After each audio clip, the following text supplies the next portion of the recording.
Hi friends, welcome to my channel my family dairy. ఎలా ఉన్నారండి? అందరూ బాగున్నారా? నేను కూడా బాగున్నానండి.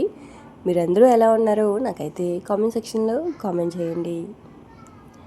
అయితే ఏంటి ఇక్కడ వీళ్ళ గోళ అనుకుంటున్నారు కదా, ఏం లేదండి. ఆద్య అంటే శ్రావణి వాళ్ళు రేపు మార్నింగ్ ఊరు వెళ్ళిపోతున్నారు. సో ఆద్య ఏంటి అంటే ఏడ్చిందనమాట. అంటే ఆడుకోవడానికి గౌతమ్ భూమి ఉండరు కదా అని చెప్పి ఇంకా అదైతే ఏడ్చింది. వాళ్ళ అన్నలు పాటలు పాడి దాన్ని ఎంటర్టైన్ చేస్తున్నారు, డైవర్ట్ చేస్తున్నారు అనమాట. సో విష్ణు ఇప్పుడైతే ఒక పాట పాడతాడు, వినండి.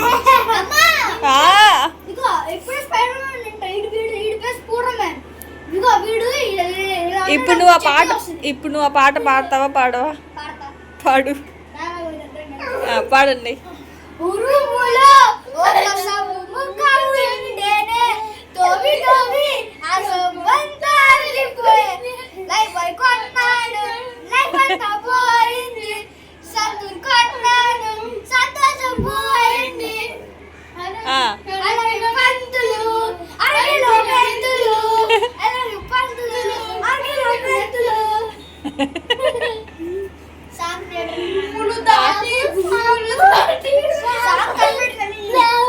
సాంగ్ నువ్వు కనిపెట్టావా? అదే చూసారు కదా, ఇంకా వాడైతే ఏదో కొత్త కొత్త పాటలు అలాంటివి పిచ్చి పిచ్చి పాటలు అయితే అలా పాడుతూనే ఉంటాడు. కాకపోతే ఆ పాట బాగుందని చెప్పి రికార్డ్ చేశాను. ఆ తర్వాత ఇంక ఇది వచ్చేసి మార్నింగ్ అనమాట. సో శ్రావణి వాళ్ళకి 9:30కి అలాగే ట్రైన్ ఉంది. సో వాళ్ళైతే ఇంకా బయలుదేరుతున్నారనమాట. అంటే ఇంకా స్కూల్స్ మళ్ళీ ఫస్ట్ నుంచి స్కూల్స్ స్టార్ట్ అయిపోయాయి కదా. సో గౌతమ్ వాళ్ళకి ప్రోగ్రెస్ కార్డ్స్ అవి ఇస్తారు, మళ్ళీ వేరే క్లాస్కి ప్రమోట్ చేస్తారు కదా. సో ఇంకా ఇప్పుడైతే వెళ్ళాలి వదినా, నేను మళ్ళీ మేలో వస్తానులే అనింది. సరే అని చెప్పేసి ఇంకా శ్రావణి వాళ్ళు అయితే రెడీ అవుతున్నారు. ఇంక పాపం ఆది అయితే మాత్రం ఏడ్చిందనమాట. అంటే వాళ్ళు లేరు, గౌతమ్ భూమి వెళ్ళిపోతున్నారని చెప్పేసి ఏడ్చింది. సరే అని ఇంక వాళ్ళ అన్నయ్యలు ప్రామిస్ చేశారు, ఆడిస్తాము, బయటికి తీసుకెళ్దాం, ఆడిస్తాము అని చెప్పేసి ఇంకా అలాగా ఏడు పాపిచ్చారు దాని దగ్గర. ఆ తర్వాత ఇంక ఇక్కడైతే నేను ఉదయాన్నే లేచి ఇడ్లీ పెడతా ఉన్నాను. ఇడ్లీ అలాగే ఇంకా చికెన్ బిర్యానీ చేస్తూ ఉన్నాను అనమాట. అంటే ఇంకా శ్రావణి వెళ్ళేసరికి ఇంకా అక్కడ 12 అలా అయిపోద్ది. ఇంకా ఆ టైంకి వెళ్ళి ఎండలో వంట చేయాలంటే చిరాగ్గా ఉంటుంది కదా. అందుకనేసి ఇంక ఇక్కడే నేను వంట చేసి పంపిస్తానని చెప్పా. సో ఫస్ట్ అయితే ఇడ్లీ పెట్టేసి పల్లి చట్నీ అయితే చేస్తూ ఉన్నాను. నాకేంటంటే వాయిస్ కంటే కొంచెం వేడి దగ్గు వస్తుందన్నమాట. సో గొంతంతా రాసుకుపోయింది, ఎక్కువ వాయిస్ ఓవర్ అయితే ఇవ్వలేకపోతున్నాను. సో ఇంక ఇవాళ వ్లాగ్లో ఎక్కువగా అలా న్యాచురల్ సౌండ్సే పెట్టేస్తా, ఏవి అనుకోవద్దు, ఎందుకంటే చాలా నొప్పి వస్తుంది గొంతు.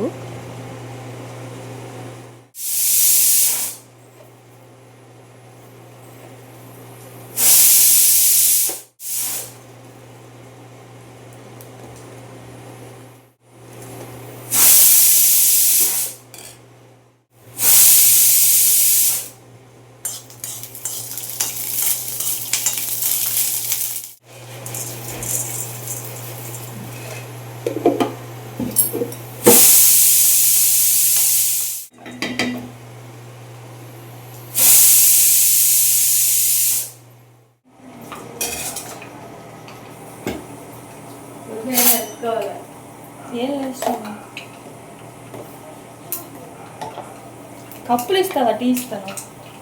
కప్పులా ఇంకో ఉంటాయి బోల్డ్.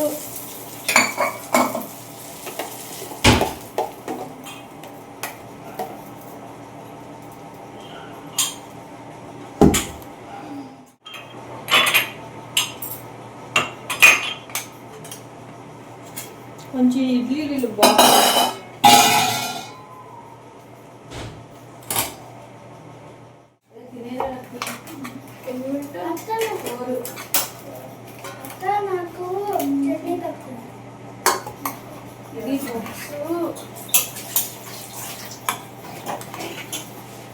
అది లక్కీకి పెట్టావా? అది లక్కీకి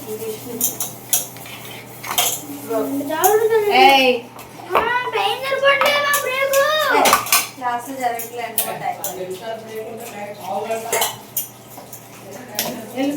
మూత వేసుకుని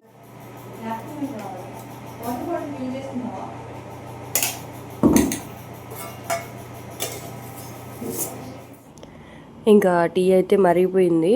సో ఫస్ట్ అయితే కొంచెంసేపు కూర్చొని టీ తాగాలి. ఏంటంటే నైట్ పడుకునేసరికి బాగా లేట్ అయింది, ఇంకా లెగడం లేట్ అయ్యింది. ఇంకా మా ఆయనకేమో పాప ఉదయాన్నే టీ ఇవ్వలేదు, కొంచెం లేట్గా ఇస్తున్నాను. సో తనైతే రెడీ అయిపోయాడు అనమాట. టైం అయిపోతుంది, 7 కల్లా రెడీ అయిపోతారు వీళ్ళు. అవసరం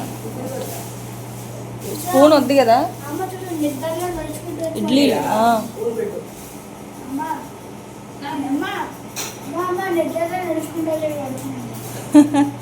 ఏ గౌతమ్ కలుతారు రా, బావాళ్ళు వెళ్తున్నారు, బాయ్ చెప్పు.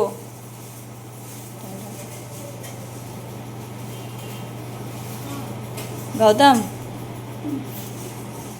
గౌతమ్ బాధపడుతున్నావా? మళ్ళీ మేలో హాలిడేస్ వస్తాయి కదమ్మా, అప్పుడు వద్దులే. పడుకున్నాడు, అటు దుఃఖంలో ఉన్నట్టున్నాడు రా బాబు, బయటకు కనపడట్లేదు. ఏడుస్తున్నాడు, అదే నొప్పి వస్తుంది.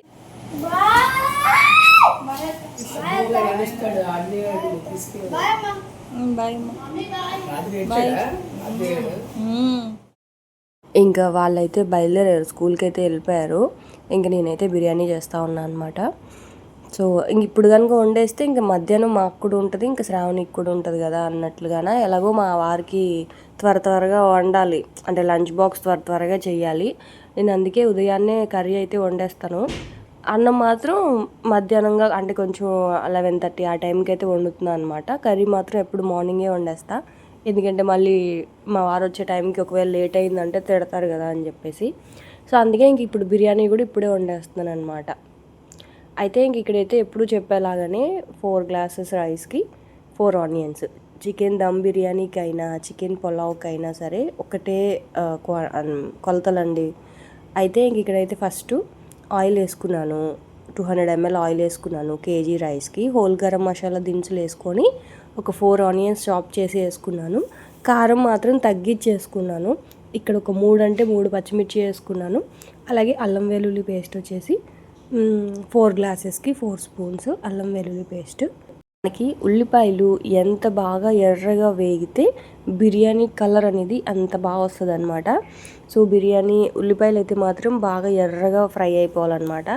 ఆ తర్వాత అల్లం వెల్లుల్లి పేస్ట్ కూడా వేసుకున్నాను. ఇంక ఇదేమో సొంటెం కూడా అంటాం కదా, అది కొంచెం గట్టిగా ఉంటుంది కదా. సో దాన్ని ఏంటి అంటే ఇంకా కుక్కర్లో పెట్టేసాను అనమాట. ఒక 5-6 విజిల్స్ పెట్టేస్తే కుక్కరు మంచిగా అదైతే ఉడికిపోయింది. ఉప్పు పసుపు వేసి ఉడికించేసాను. ఇంక ఈ లోపల ఇక్కడ ఉల్లిపాయలు అయితే మంచిగా వేగిపోయాయి కదా, అందులో అల్లం వెల్లుల్లి పేస్ట్ కూడా వేసేసాను. ఇప్పుడు ఉడికించి పెట్టుకున్న చికెన్ వేసేసాను అనమాట. సో చికెన్ వేసేసిన తర్వాత ఇంకా అన్నీ ఒక్కొక్కటిగా వేసేసుకోవడమే, కొత్తిమీర పుదీనా ఉప్పు కారాలు అన్నీని. అయితే కొత్తిమీర పుదీనా నా దగ్గర పేస్ట్ ఉంటుంది కదా, సో అదైతే కొత్తిమీర పుదీనా పేస్ట్ అయితే ఒక క్యూబ్ లాగా వేసుకున్నాను.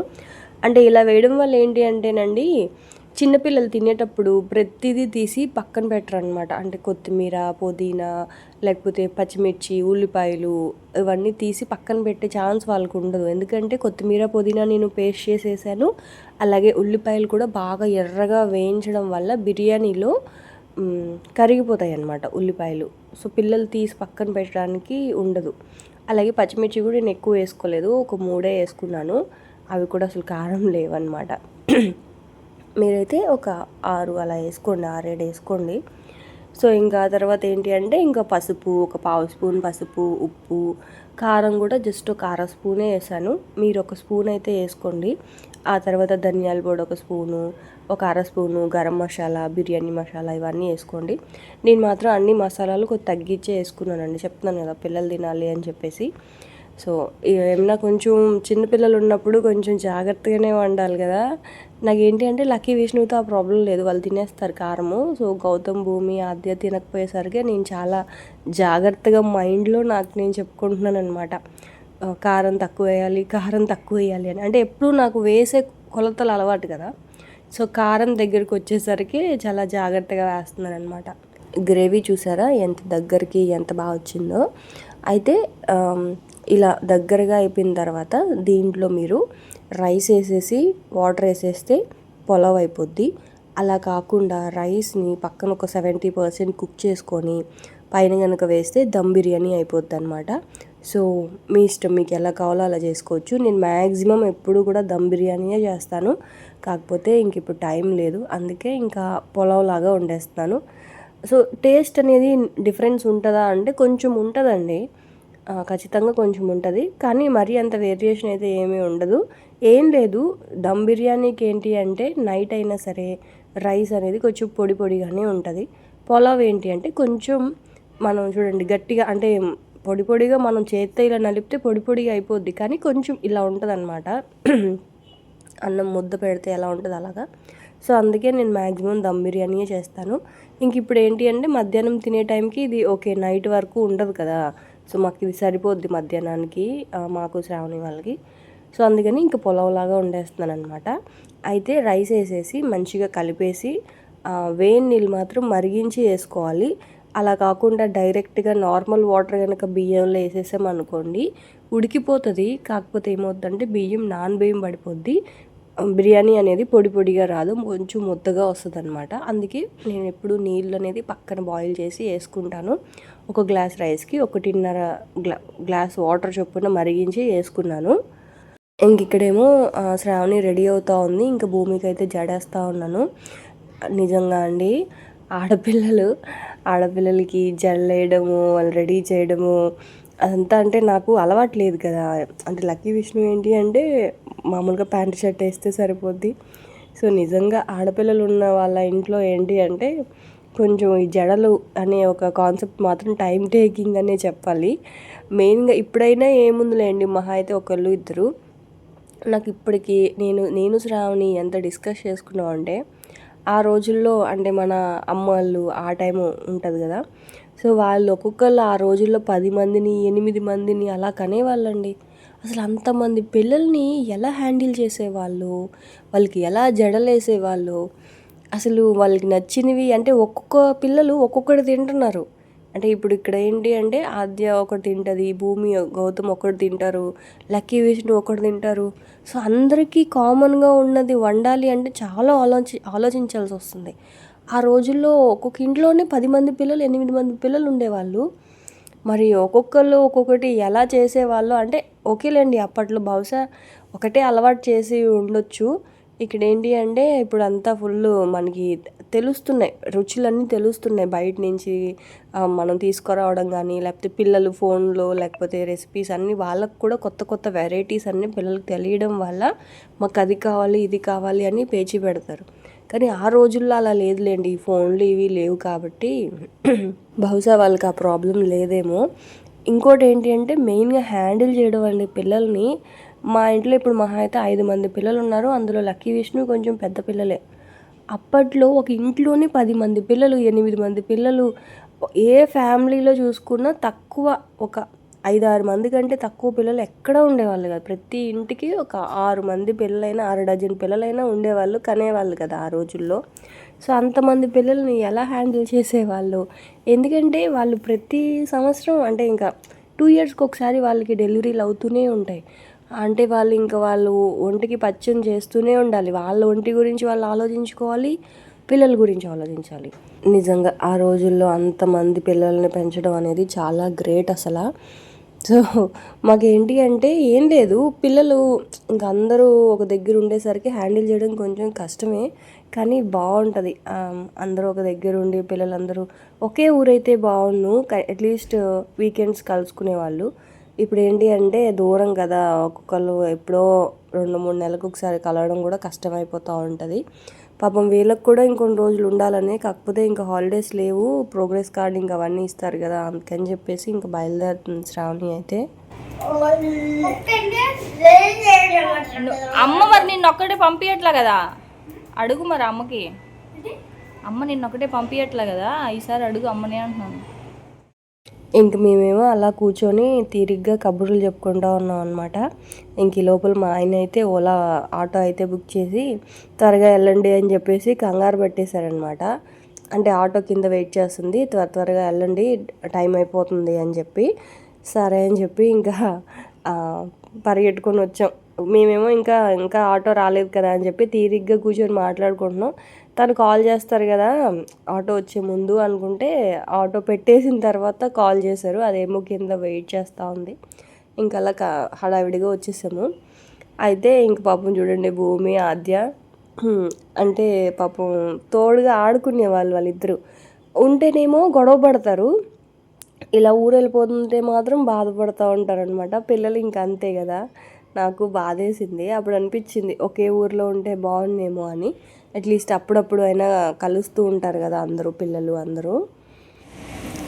శ్రావణి వాళ్ళైతే ఇప్పుడే వెళ్ళారు ఫ్రెండ్స్. మా చిట్టిగాడైతే కొంచెం బెంగ పెట్టుకుంది కదా కదా, ఏడ్చింది. నైట్ అంతా ఏడ్చింది. భూమి గౌతమ్ వెళ్ళిపోతున్నారు అంటే ఆద్యకి గౌతమ్ భూమి వాళ్ళ అత్త అంటేనే ఇష్టం, పెద్దమ్మ అన్నయ్యలు అంటే ఇష్టం లేదు కదా. ఇష్టం. మరి ఎందుకు ఏడ్చావు? ఎందుకంటే మరి మరి అన్నయ్య స్కూల్కి వెళ్ళిపోతారు, మరి నేను ఎవరితో ఆడుకో. నువ్వు కూడా అన్నయ్యలతో స్కూల్కి వెళ్తావా? చెప్పు. సరే ఆడుకుంది. పార్క్కి వెళ్ళాలన్నా? సరే ఈవినింగ్ వెళ్దాం పార్క్కి.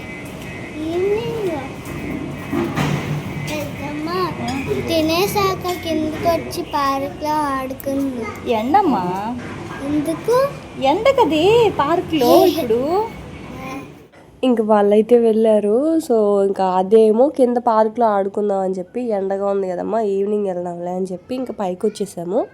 తనకి ఇంకా స్నానం చేయించేసి టిఫిన్ పెట్టేసి ఇంకా నేనైతే ఇంకా కిచెన్లో అంతా కొంచెం ఇట్లా ఉంది కదా అవన్నీ కూడా క్లీన్ చేసుకుంటా ఉన్నాను అనమాట. ఏమైందో తెలియదండి, సడన్గా ఈ దగ్గు వేడి అంటే మనకి ఇంకా ఈ సీజన్ మారుతుంది కదా, అంటే ఆల్మోస్ట్ మారిపోయిందిలేండి, సమ్మర్ వచ్చేసింది కదా. సో వేడి దగ్గులు వేడి జ్వరాలు ఇంకా స్టార్ట్ అవుతాయి అన్నమాట. సో ఫస్ట్ ఇంకా రావడం మా ఇంట్లో నాకే ఇప్పుడు వచ్చినట్టు ఉంది. దగ్గు గొంతంతా బాగా నొప్పిగా అలా ఉంది. సో ఇంక ఇప్పుడు ఏంటి అంటే కొంచెం ఎక్కువ మజ్జిగ సబ్జా నీళ్ళు ఇలాంటివి కనుక తాగుతూ ఉంటే మళ్ళీ ఇంకొక 1 వీక్ అలా నార్మల్ అవుతుంది అనమాట. వాయిస్ ఓవర్ ఇవ్వడానికి కూడా బాగా నొప్పిగా ఉంది గొంతు. సో ఇంకా అలా మీరు కూడా కొంచెం జాగ్రత్తగా ఉండండి, వాటర్ అవి ఎక్కువ తాగుతూ ఉండండి. నిజానికి నేను తాగుతూనే ఉన్నానండి, అంటే మజ్జిగ కావచ్చు సబ్జా వాటర్ కావచ్చు ఇవి తాగుతూనే ఉన్నాను. అయినా సరే రానే వచ్చేసింది వేడి దగ్గు వేడి జలుబు. ఏంటంటే ఇంక అలాగా ముక్కులోంచి వాటర్లా వస్తూ ఉంటుంది, గొంతంతా నొప్పిగా ఉంటుంది. నాకేంటో ఈ జలుబు వస్తే మాత్రం చాలా ఇరిటేటింగ్గా ఉంటుందండి, కానీ ఇంకేం చేస్తాం తప్పదు. సో అందుకే ఇంక ఇవాళ డైరెక్ట్గా అంటే ఎక్కువ వాయిస్ ఓవర్ కంటే కూడా ఇంకా అలా పెట్టానమాట లైవ్ రికార్డ్స్ అనేవి. సో అదనమాట. ఇంకా ఇక్కడైతే ఇంకా కిచెన్ అంతా కూడా క్లీన్ చేస్తూ ఉన్నాను. ఒకసారి అంతా కిచెన్ క్లీన్ చేసేస్తే ఇంకా మళ్ళీ ఈవినింగ్ వరకు మళ్ళీ నైట్కే వంట. ఇంక ఇప్పుడు మధ్యలో వంట చేసే పని ఏం లేదు. బిర్యానీ మాత్రం ఏంటి అంటే మళ్ళీ తినేటప్పుడు కొంచెం వేడి పెట్టుకుంటే సరిపోద్ది కదా, అంటే బిర్యానీ వేడిగా తింటేనే బాగుంటుంది కదా, అందుకని చెప్పి. సో డిష్ వాషర్లో సామాన్లు అన్నీ పెట్టేసి కిచెన్ అంతా క్లీన్ చేసేసాను. ఇంక ఇంట్లో పని అంతా అయిపోయింది. ఇంక మధ్యాహ్నం అంతా రెస్ట్ తీసుకున్నాను. ఇంకా నైట్కి వచ్చేసరికి సింపుల్గా ఏం చేశానంటే రసం పెట్టేసి టమాటా మిరియాలతోటి రసం నా దగ్గర ఎలాగో ఉంటుంది కదా ప్రీమిక్స్, రసం ప్రీమిక్స్, సో అది ఉంది. ఈసారి కొంచెం మిరియాల పొడి ఎక్కువ వేసి టమాటాలతోటి బాగా చేసుకున్నాను అనమాట. ఎప్పుడూ చేసేలాగే కొంచెం మిరియాల పొడి ఎక్కువ వేసి చేసుకున్నాను రసం అయితే మాత్రం. సో రసంతో ఇంకా ఉల్లిపాయ ఏమంటారు దీన్ని, ఎగ్ గార్లిక్ ఫ్రై అనుకోవచ్చు, ఉల్లి కారంతో చేసిన గుడ్డు వేపుడు. దానికోసం కొంచెం ఉల్లిపాయలు ఎక్కువ కట్ చేసుకున్నాను, అలాగే వెల్లుల్లిపాయని. యాక్చువల్గా చాపర్లో వేసేస్తే అయిపోయేది. నేనేంటి అంటే ఇంకా ఏదో ఆలోచిస్తూ కట్ చేసేసాను. కట్ చేసేటప్పుడు గుర్తొచ్చింది చాపర్లో వేసేవచ్చు కదా అని. సరేలే ఇంకెలాగో 2 కట్ చేసాం కదా అని చెప్పి మిగతావి కూడా కట్ చేసేసాను అనమాట. సో ఏంటి అంటే చాపర్లో ఎందుకు వేయమన్నానంటే బాగా చాప్ చేసి ఇచ్చేస్తా, అంటే పేస్ట్ అవ్వదు, అలా అని పీసెస్లా కాకుండా మరీ చిన్న చిన్న పీసెస్లా కట్ చేసి ఇస్తుంది కదా అదైతే. సో మనకి ఏంటి అంటే అప్పుడు గ్రేవీ బాగా వస్తుంది అనమాట. నేను మ్యాక్సిమం చిన్నగానే కట్ చేశానులేండి చేత్తో కూడా. ఇలా ఉల్లిపాయలని బాగా చిన్నగా కట్ చేసేసుకోండి. ఆ తర్వాత ఇదిగోండి ఒక 10 వెల్లుల్లి రెబ్బలు, అది కూడా కొంచెం దంచుకొని అది కూడా వేసేసా. ఉల్లిపాయ వెల్లుల్లిపాయ మీరు కావాలి అనుకుంటే మిక్సీలో పేస్ట్ కూడా చేసుకోవచ్చు. కాకపోతే మిక్సీలో పేస్ట్ చేస్తే ఏమవుతుందంటే వేగడానికి చాలా టైం పడుతుంది. అందుకే నేను మ్యాక్సిమం పేస్ట్ చేయడం కంటే కూడా చాపర్లోనే వేసేస్తాను అనమాట. సో ఉల్లిపాయలు వెల్లుల్లిపాయ మంచిగా వేగిన తర్వాత దాన్ని సైడ్కి అయితే పెట్టేసి ఎగ్స్ ఉన్నాయి కదా, బాయిల్ చేసుకున్న ఎగ్స్, సో దాంట్లో ఫస్ట్ ఎల్లో తీసి పక్కన పెట్టేశాను. ఇంకా ఈ వైట్ ఎగ్స్ మాత్రం కట్ చేసి అందులో వేసుకొని ఫస్ట్ ఫ్రై చేసి ఎగ్ ఎల్లోస్ మాత్రం లాస్ట్లో వేసాను అనమాట. ఇదిగోండి ఇలాగా. లేదు నార్మల్గా వేయాలంటే వేసేసుకోవచ్చు. నేను ఈ ఎగ్ ఫ్రైని 2 విధాలుగా చేస్తానండి. ఒకటి అల్లం వెల్లుల్లి పేస్టు, ఉప్పు, కారము, గరం మసాలా, ధనియాల పొడి, అవన్నీ కరివేపాకు అవన్నీ వేసి ఒకలా చేస్తాను. ఇంక ఇదేంటి అంటే ఓన్లీ గార్లిక్ ఫ్రై లాగా అనమాట. ఇంక అందుకే అల్లం వెల్లుల్లి పేస్ట్ కాకుండా ఓన్లీ వెల్లుల్లిపాయ ఒకటే వేసుకున్నాను. ఇంక వేరే మసాలా పొడి ఏం వేయలేదు, ఉట్టి ఉప్పు, పసుపు, కారం అంతే. ఇంకా జీలకర్ర పొడి కూడా వేయలేదు, ధనియాల పొడి, గరం మసాలా ఏం వేయలేదు. ఉల్లికారం అంటే ఉల్లికారం అన్నట్లుగానే చేశాను అనమాట. సో ఇదంతా వేసేసి ఎగ్ ఎల్లోస్ కూడా వేసేసి చేత్తో కాకుండా ఇలా టాస్ చేసుకుంటే ఏంటంటే కొంచెం మంచిగా వేగుతుంది. మీకు బాగా రోస్ట్ లాగా కావాలి అనుకుంటే సిమ్లో పెట్టి బాగా ఫ్రై చేసుకోండి. లేదు ఈ మాత్రం ఉంటే సరిపోద్ది అనుకుంటే ఈ మాత్రం ఇక్కడ ఆపేసేయండి. కొంచెం చిటికెడు మిరియాల పొడి కూడా వేసుకున్నాను, అంతే అనమాట, అయిపోయింది. సో ఎగ్ ఫ్రై ఇది రసంతో తింటే చాలా బాగుంటుంది. సో అదనమాట ఇంక ఇవాళ వ్లాగ్ అయితే. సో చూసారు కదా, రేపటి వ్లాగ్లో మళ్ళీ వస్తానండి. అప్పటి వరకు అయితే ఉంటాను. Bye friends, bye.